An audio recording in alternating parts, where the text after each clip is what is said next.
Hello everyone, I wanted to share with you guys this new video and it's a new design and also the way that I do a fill on my clients when they have 2 weeks growth. Right here it was a nail that actually my client had a little bowling accident. Thank God it didn't crack her own natural nail. It was just the acrylic nail that broke off.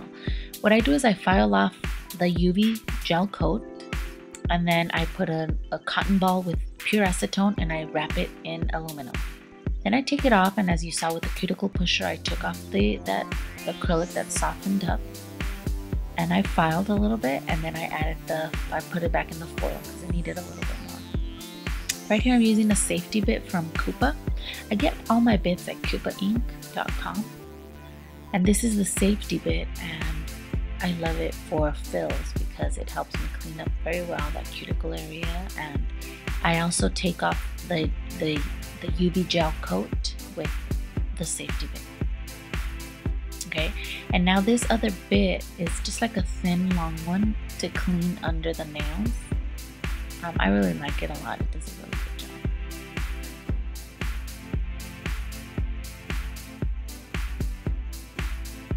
Now what I'm using is, this is the regular carbide bit.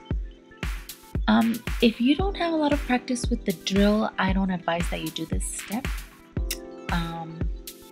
What I'm doing here is, and even if you do have experience with using the drill, make sure it's on a very low setting, okay? Because this is, we don't want to touch the nail and cut the skin or anything like that. So what I did is I did like a little well wherever there was lifting. That way when I come in with the cuticle nipper to take off those lifting parts, I'm not gonna lift the nail that's lifted even more than what it is. So I mark it so it knows exactly where it has to cut off when I take it off with that cuticle nipper. Okay, right here I'm just taking off the acrylic that was left over. Right now I'm applying soft tip from Organic. This just blends in. When we file that, it's going to blend in to where it doesn't leave a mark, a line, when I apply the acrylic over that.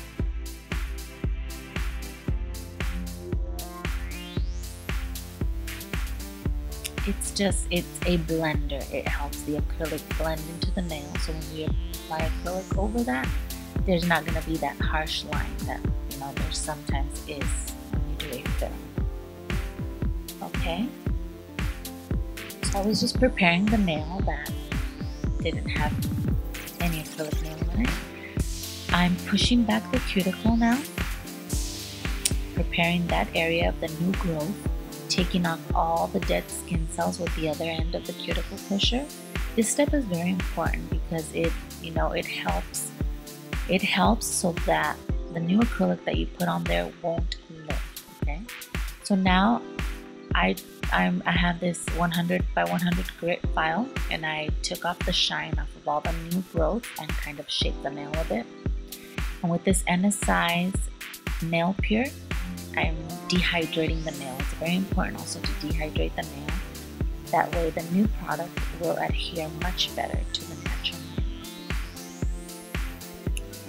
These nail foams are from Organic. I really like them. They're very good. They stick on very well. I always close the tip first. I will post a link down in the description box where you can buy organic products.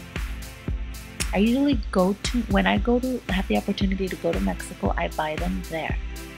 But I don't always get that opportunity, so when I don't, I have a website where I always buy organic line from. So I will post the link down below in the description box. This is a protein bond. It's the primer that I use. It's acid-free, completely acid-free protein bond. And the way it works is you apply it 2 times, and I've never had a problem with it. I just love it. Right here I'm adding my NYX blush pink to fill this nail. Since the design we had before, it was like a multicolored, different colored nails, so we decided to just go with the original acrylic it had. And when you're going to get close to the cuticle area, make sure that your bead is wet enough it's not too dry to where it doesn't adhere to the nail, and then you pat it on there, making sure it does not touch the cuticle area. And right here, I'm just rebuilding a nail, resculpting the nail with clear acrylic, making sure I do not touch the cuticle area. Gently pat it on there,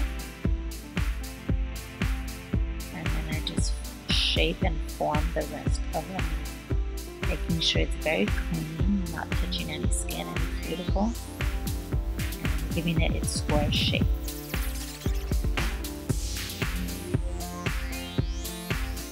Cleaning up the sides so I won't have to file that long when I take up the foam.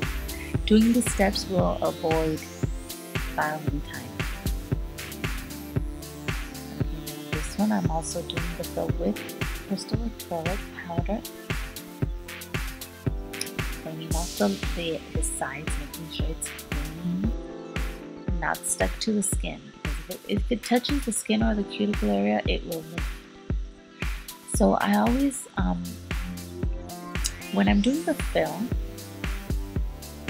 I'm gonna put a bead right in the center of the nail, which is the area where it gives the nail the strength, as you can see right here.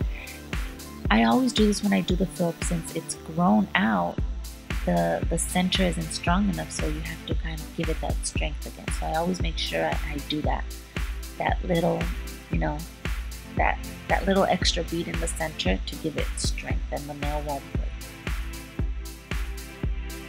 When I take off the form, I always take off the side, the excess acrylic on the sides, if there is any.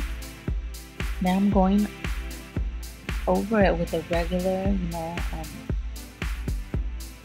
this regular file bit that's on the file, just to seal the cuticle area and to give it that, take off all the excess acrylic that shouldn't be there.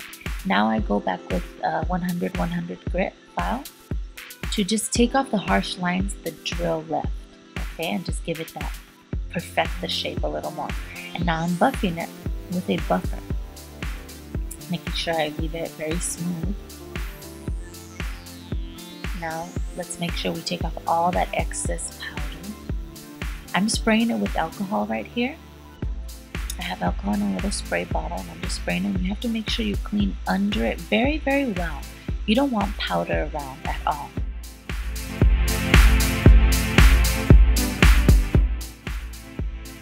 Alright, I'm going to start the design. I always put pure acetone in this little dampen dish, and I use this side angled brush. I just have it ready to clean off the edges. This is a nail polish that I use from the brand Fantasy Nails. As I've said before in my past videos, I love this polish because you can put UV gel coat over it and it won't crack or lift. As many of you know, if you use regular polish and put UV coat over it, many times it will crack and chip very fast and easily. Well, this polish is oil based, so it matches and it's very good with the UV top coat, and it will not lift.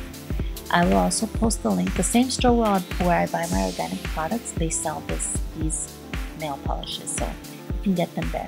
And these polishes are very pigmented also, so it's almost like putting gel polish, but it's not as expensive as a gel polish. So it's a very pigmented polish, and you can put UV gel coat over it, and it lasts a long time. It will not crack and it will not chip. So I'm just making sure I cover it very well. As you can see, one coat is enough to get that color that you want.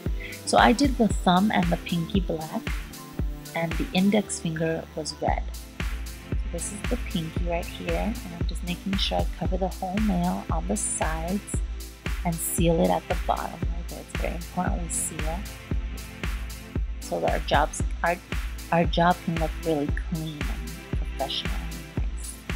So I'm just cleaning off the edges, the edges, I'm sorry, with the pure acetone. Now the middle finger, I'm painting it white with the same brand of nail polish, Fantasy Nails. And the ring finger, I'm going to do it black also. Cover covers up very well the design it had under, as you can see. Make sure I cover the sides very well. Alright, I just clean up all the edges, making sure it looks very clean and neat. Right here is matte polish, is the mattifying polish. It's Matte Me Crazy by NYC. I bought it at CVS or I think Rite Aid, either or, they have it at both places. So I'm just going to put it on the pinky and the thumb, make sure it mattifies the polish. I do this first so I can give it time to dry because it has to dry very well before we do the next step on those two nails. Now on the middle nail, I'm going to use this striper. It's also from Fantasy Nails. It's like a khaki brown color, tan color. Just making these straight lines. And what I like about this polish is if you mess up, I can just go over it with the white one and it won't look lumpy. Once you put the UV gel coat over it, it's smooth. I'm using Scotch tape right here once the matte nails are completely dry. As you can see how I did it, I want to do like a checkered effect to where it's like a shiny square and a matte square, a shiny square and a matte square. It looks like the checkers effect. So this is how I put it on the nail, making sure I center it. And I used Seche Vite top coat to give it that shine. Making sure it's stuck on very well. Scotch tape will do the job. Here I'm going over with Seche Vite. On the rest of the nails, I'm using NSI's Glaze and Go UV gel top coat. And then I put it in the lamp to cure for 3 minutes. Then I take it off. It's not necessary for the matte, but the other nails it was necessary, so I just let it go in there so it can even dry even faster. But as you can see, that coat is only shiny one. Now I'm going to cover off what I want to stay matte on the nail. And now I'm going to add shine to this other square. And now you can see the checkers. My client sent me a picture of this and it was actually my first time trying this, but I loved it. And it looks so pretty. And I'm happy she loved it too. As you can see, I'm giving it that shine. Now, with these little tiny beads, I think they're called bullion beads or something like that. I'm putting gel. It's builder gel. Any gel that you use to do gel nails is what I use to stick on any rhinestones or any beads, anything. And I just put the beads like on the side of the ring finger in just random places, and I put it in the lamp to cure for a minute. Then when it went out, I put the NSI Glaze and Go UV gel coat over it once again just to secure that they won't fall. Well, this is the end result. I put cuticle oil on the cuticles. I hope you liked this design. Thank you so much for watching my videos. And if you're not linked to me on Facebook or Instagram, I'm leaving the links down below. So thumbs up if you like this video, and thank you so much. Until next time.